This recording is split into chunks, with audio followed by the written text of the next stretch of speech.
Fala futuro aprovado, tudo bom com você? Aqui é o Eduardo Cortes em mais um vídeo e estamos em um cenário um pouco mais diferente na minha cozinha, porque eu estava estudando aqui, revisando alguns conteúdos para a faculdade e eu pensando aqui comigo, teve disciplinas nesse semestre que eu nunca tinha visto na minha vida e eu precisei aprender essas disciplinas pela primeira vez. Aí eu pensei cá com os meus botões, por que eu não gravo um vídeo passando 5 dicas importantes que fizeram com que eu aprendesse cada uma dessas disciplinas?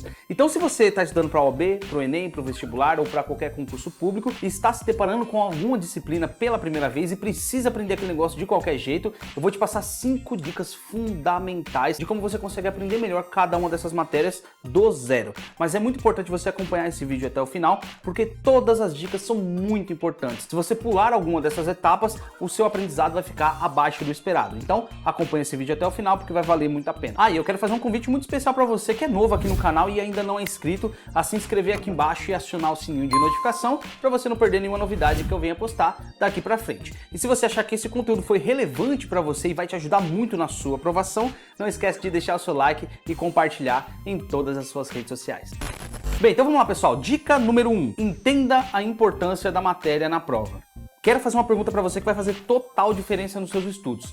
Qual que é a devida importância que essa disciplina que você está aprendendo pela primeira vez na sua prova? Existem 2 níveis que você tem que analisar. Primeiro nível, a relevância. Quando nós falamos de relevância, nós estamos falando de frequência. O quanto que essa matéria caiu nas últimas provas. E quando eu falo de últimas provas, é provas de 3, 4, 5 anos atrás até o atual momento. Quantas vezes essa matéria que você está estudando pela primeira vez caiu nas últimas provas? E segundo, qual que é o peso dessa disciplina na distribuição das questões da prova? É peso 1, peso 2, peso 3? Isso é muito importante você avaliar. Por quê? Porque muitas vezes você estuda uma matéria por muitas e muitas horas, numa intensidade imensa, só que essa matéria tem baixa frequência na sua prova e também o peso dela não é tão relevante. Ou seja, você precisa primeiramente observar quais são as matérias e assuntos com maior frequência e também o maior peso na sua prova. Segunda dica, quais materiais você deve usar para aprender? Uma das dúvidas mais recorrentes que eu recebo é o seguinte, Eduardo, quais os materiais você tem para que eu possa estudar para esse determinado concurso, ou para o Enem, ou para a OAB? A resposta é, depende muito do aluno. Cada um tem o seu método de estudos diferente. Eu tenho alunos que aprendem melhor escutando. Então eles vão lá e escutam um audiobook e conseguem aprender a matéria. Eu tenho outros alunos que aprendem melhor lendo. Eles não suportam videoaula. Mas se eu colocar uma apostila, um PDF na frente dele, ele aprende naturalmente. Tem outros alunos que, cara, eles não conseguem ficar bitolados ali lendo por várias e várias horas. Eles precisam assistir videoaulas. Ou seja, vai depender muito da sua metodologia de estudos. Como você aprende? Você já se perguntou isso? Qual que é a melhor ferramenta, qual que é o melhor material para eu aprender essa disciplina que eu estou estudando pela primeira vez? Isso é muito importante, porque você pode utilizar materiais diferentes para disciplinas diferentes, principalmente se você está estudando aquela disciplina pela primeira vez, você precisa ter uma estratégia de materiais para não ficar perdendo muito tempo. Então, antes de você começar efetivamente a estudar, planeje-se com os seus materiais, reúna tudo aquilo que você tem e observe, eu vou usar videoaula, PDF e questões para essa disciplina. Para essas outras eu vou estudar apenas por PDF, para essa eu vou estudar apenas por videoaula. Enfim, então você precisa ter um verdadeiro projeto de materiais para estudar cada uma das matérias. Terceira dica, monte um plano de estudos. Você ter um planejamento de estudos, eu acho que é 90% do caminho andado. Mas a maior dificuldade que os alunos têm é o seguinte, Eduardo, eu não sei montar um plano de estudo. Existem basicamente 2 tipos de planejamento de estudos. Primeiro, o cíclico e segundo, o distributivo. Eduardo, qual que é a diferença de um para o outro? Vamos lá. O cíclico, você estuda toda uma disciplina para depois começar outra. Vou dar um exemplo para você. Eu tenho muita dificuldade em português e estou estudando essa matéria pela primeira vez. Eu vou lá, estudo todo o conteúdo, passando por todo o edital dentro da disciplina. Quando eu encerrei, aí eu começo, por exemplo, matemática. Aí eu estudo toda a matemática para depois começar a informática. E assim sucessivamente. Eu só começo uma disciplina quando eu termino outra. Essa daqui é a base cíclica, tá bom? Agora, o planejamento distributivo, você vai distribuir a quantidade de disciplinas que você tem dentro do seu planejamento de estudos. Vou dar mais um exemplo. Então você tem 10 disciplinas para estudar. Então suponhamos que hoje seja segunda-feira. Vou estudar português e matemática. Amanhã, informática e direitos humanos. quarta-feira eu vou estudar Direito Administrativo e Constitucional. Enfim, eu vou distribuindo dentro do meu planejamento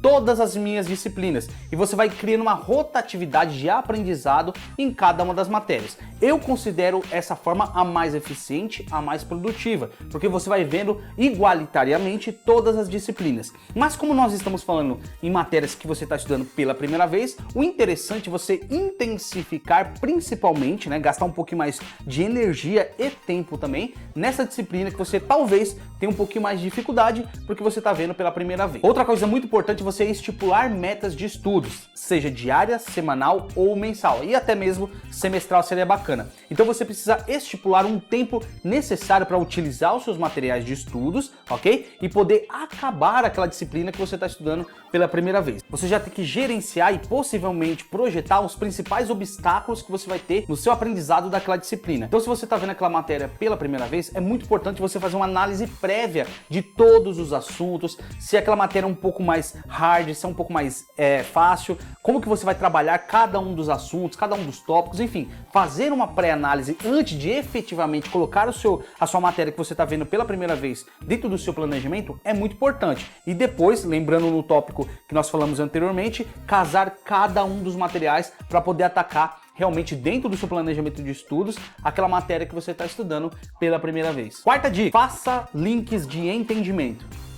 Quando nós falarmos de links de conhecimento, é você fazer uma ligação daquilo que você estudou com aquilo que você realmente aprendeu. E como que eu faço isso, Eduardo? Tem 3 formas que eu uso que são muito eficientes e eu passo isso também para os meus alunos. Primeiramente, gravar áudios, tá bom? Então é muito importante que quando você for estudar, seja por videoaula, PDF, por livro, por questões, depois você gravar o áudio explicativo, ou seja, explicar para você mesmo ou para alguém, tá bom? Se você aprendeu ou não cada um dos assuntos. Então pega o seu smartphone e começa a gravar, dando uma aula para si mesmo. Isso é uma forma muito grande de criar links de entendimento. Segunda forma que eu faço: revisões periódicas. É muito importante você reforçar aquilo que você acabou de ver, porque o seu cérebro ele trabalha num modo meio que confuso. Você precisa dar um empurrãozinho nele para ele fixar no subconsciente que aquele assunto, aquela matéria que você viu pela primeira vez é muito importante, ou seja, é muito relevante no dia da sua prova. Então é muito importante você criar revisões periódicas para que você possa fixar cada vez mais o conteúdo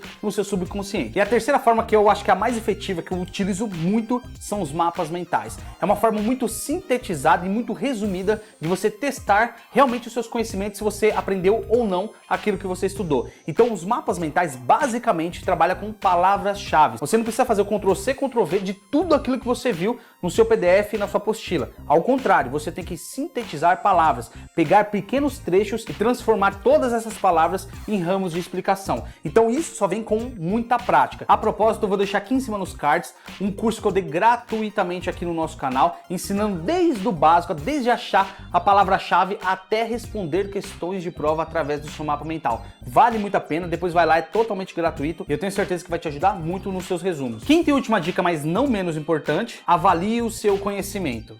Existem 3 formas de você avaliar o seu conhecimento. Primeiramente, por simulados. É muito importante você simular o momento da sua prova, seja para Enem, seja para OAB, concurso público, vestibular. Antes de você ir efetivamente para a sua prova, você precisa ter feito muito simulado. Simular o ambiente, simular as matérias, simular o tempo. Você precisa criar essa atmosfera aí na sua casa para você não ser pego de calça curta no dia da sua prova. Quanto mais você simular a situação de prova, melhor para você. Segundo, sabatina. Eu gosto muito de aplicar sabatina com os meus alunos. Se você é meu aluno e ainda não passou por sabatina, se prepara que você vai passar de qualquer jeito. Eduardo, o que seria a sabatina? Seria basicamente uma prova oral, onde eu coloco questões na tela para o aluno e ele me responde se está certo ou errado, e a partir da resposta dele eu faço muitas outras questões sem nenhum tipo de consulta. Isso é muito produtivo e muito eficiente para você criar mecanismo, né, conexões neurais de aprendizado. Então você precisa fixar aquilo que você estudou, lembra disso, com o seu conhecimento, ou seja, com aquilo que você realmente e efetivamente aprendeu. Então fazer sabatina, uma provinha oral, é muito eficiente para você testar os seus conhecimentos. E a última forma é através de questões comentadas. É muito importante que quando você estiver fazendo uma bateria de questões, você saber analisar o porquê das coisas. Então você vai analisar de forma dissertativa o enunciado e também as alternativas. Você deve explicar com suas palavras o porquê de cada uma das alternativas estarem erradas e também, se você pegar alguma coisa dentro do enunciado no qual você não conhece, você estudar em cima de cada uma das palavras ou cada uma das frases também. Então estudar em cima de questões é muito eficiente e muito produtivo. Isso nós chamamos de estudo reverso, saber estudar por questões. Inclusive eu vou deixar aqui em cima nos cards também um vídeo onde eu gravei especificamente como que você consegue trabalhar através das questões de prova. É muito importante você utilizar esse método aí para você ganhar mais produtividade, mas uma das formas mais eficientes que eu acho é você realmente estudar por questões comentadas. E agora eu quero que você participe no nosso canal deixando aqui embaixo nos comentários qual que foi a dica que chamou mais a sua atenção e quais delas você já pratica. É muito importante você comentar, compartilhar, deixar o seu like para que a nossa comunidade possa crescer cada vez mais. Então ótimos estudos para você, pode sempre contar comigo e continua praticando. Até mais!